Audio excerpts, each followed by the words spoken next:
ബംഗളൂരുവിൽ നിന്നും മംഗളൂരുവിലേക്ക് MDMA കടത്തിയ കേസിൽ 3 കാസർഗോഡ് സ്വദേശികൾ ഉൾപ്പെടെ 5 പ്രതികൾക്ക് 12 മുതൽ 14 വർഷം വരെ കഠിന തടവ്. മംഗളൂരു ജില്ലാ സെഷൻസ് കോടതി ജഡ്ജ് ബസവരാജാണ് ശിക്ഷ വിധിച്ചത്. The House of Bridals,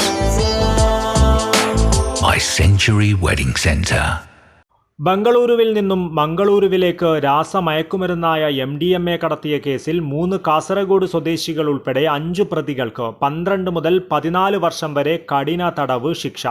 Kasaragod Uppala gate Pallam വീട്ടിൽ മുഹമ്മദ് റമീസ്, മുളിഞ്ഞ പത്തോടി വീട്ടിൽ അബ്ദുൽ റൌഫ്, ഷിറിയ റഷീദ് മൻസിലിൽ മൊയ്തീൻ റഷീദ്, ബംഗളൂരു മടിവാള സ്വദേശി സബിത, ഇവർക്ക് ബംഗളൂരുവിൽ നിന്നും MDMA നൽകിയ സുഡാൻ സ്വദേശി ലുവൽ ഡാനിയൽ ജസ്റ്റിൻ ബൗലോ എന്നിവരെയാണ് മംഗളൂരു ജില്ലാ സെഷൻസ് കോടതി ജഡ്ജി ബസവരാജ് ശിക്ഷിച്ചത്.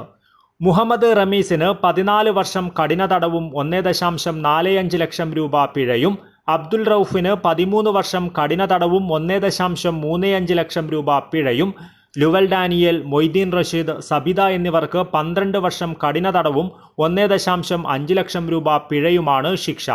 2022 ജൂണിലാണ് ഇവർ MDMA കടത്ത് കേസിൽ പിടിയിലായത്.